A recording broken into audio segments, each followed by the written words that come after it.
Hey there, creepy peeps, and welcome to another indie movie review. Today I'm going to be talking about Gehenna, Where Death Lives. Did I get that right? Yes.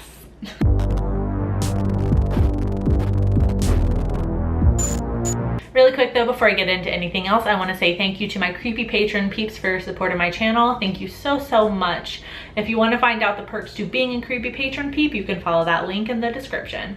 A quick summary of Gehenna reads: a group visits Saipan to search for locations for their company's newest resort. As they find what they think is the perfect spot, they discover a hidden bunker on the property which they decide to explore. However, they soon find out that curiosity can kill. As each member faces their most private secrets and the secrets of the bunker itself, the results lead to a most shocking conclusion. So just a little bit about this movie. This is the directorial debut of, sorry, I have it right here so I don't mispronounce his name, Hiroshi Katagiri. You would have seen it on the movie info card a second ago too. Even though this is his directorial debut, if you look him up, he does have extensive experience in like the special effects department, mostly like sculpting credits. So I don't, I'm just gonna go out on a limb here. I assume that means kind of like sculpting for like prosthetics and things like that, which is really cool. Super helpful in a horror movie if you have that background experience, for sure. All right, so let's get into what I liked about Gehenna. So obviously, as Katagiri does have experience in special effects and makeup and things like that, the makeup effects and gore effects were really well done. I was quite impressed. There was none of that like really cheap, crappy CGI, which I sometimes see a lot of in these screeners. And the gore effects as well were really well done, and they were practically done. So they look real because they were really done. Not like anybody was really stabbed or shot or anything like that, but you know what I mean. A lot of these scares and kind of like horror terror moments seemed really inspired by Japanese horror, which makes sense given Katagiri is Japanese. And I think if I briefly read his bio, and I think it said he was born in Japan and went to film school in the US. Don't quote me on that. But you can tell that some of the inspiration for the really scarier moments were taken from Japanese horror. There's a lot of familiar elements, which I really liked because I love Asian horror movies. I also thought the story was quite unique and has a really good twist at the ending.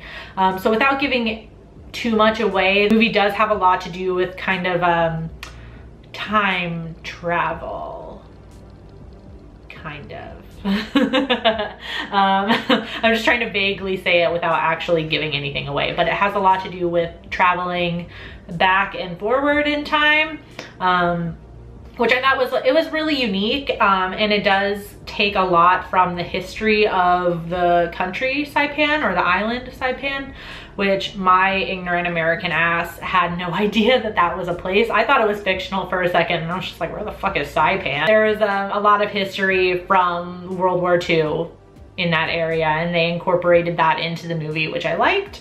And the performances were also quite good.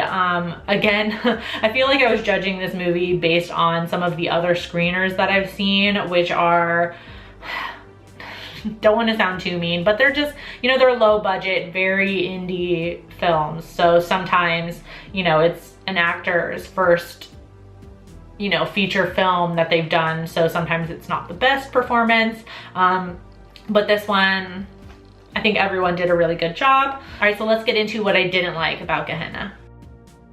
All right, so as the movie primarily takes place in this bunker for like pretty much the whole film, like the first act of the film pretty much is outside of the bunker. So mini spoiler, once they enter the bunker, you don't ever actually leave the bunker as a viewer.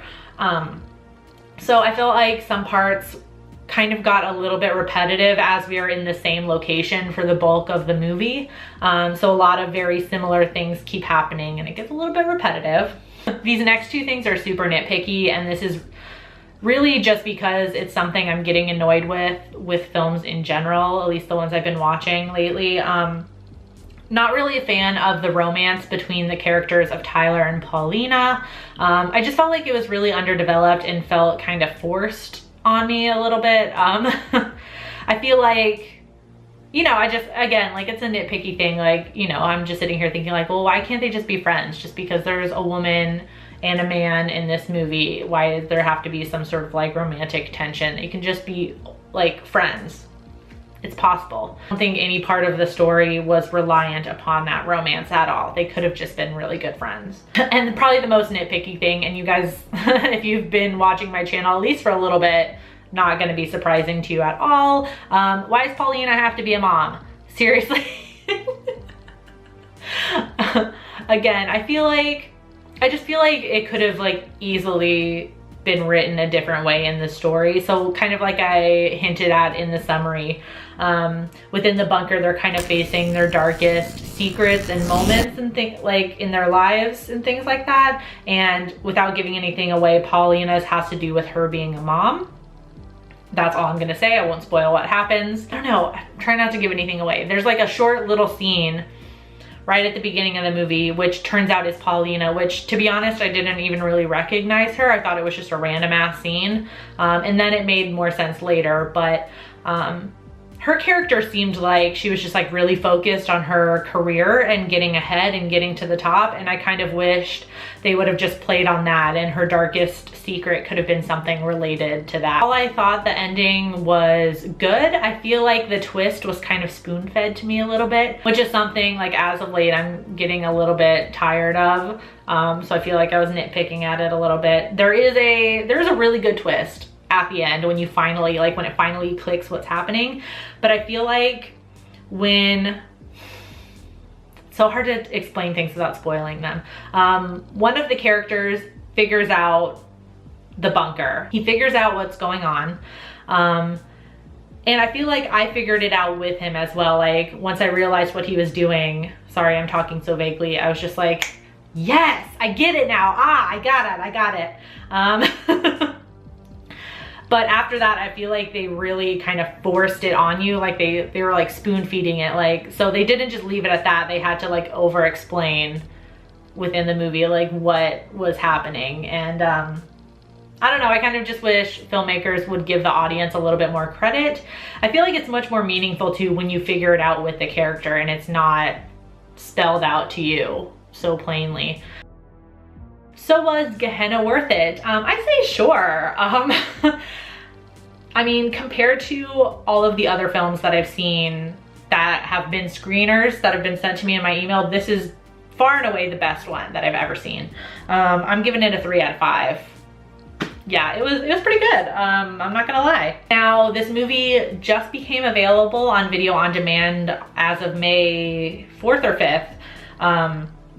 So at the time when I was like collecting the information about the movie, there wasn't a lot of reviews and ratings out yet. So the only one I have is on IMDb, which it has a 5.5 out of 10, which is not bad for IMDb. It is available on video on demand right now. I checked while I watched it as a screener. I did check and it is available on Amazon, so I'll leave an affiliate link in the description for it. There's no pressure to use that link, but if you do, it does help out the channel a bit. So if any of you out there have seen Gehenna already, let me know in the comment section down below what you thought about it. Of course, I do hope you enjoyed this video. If you did, please give it a thumbs up. Subscribe if you're new here and become a creepy peep today. I post videos Monday through Friday. Thank you so much for watching, and until next time, stay strange. Bye.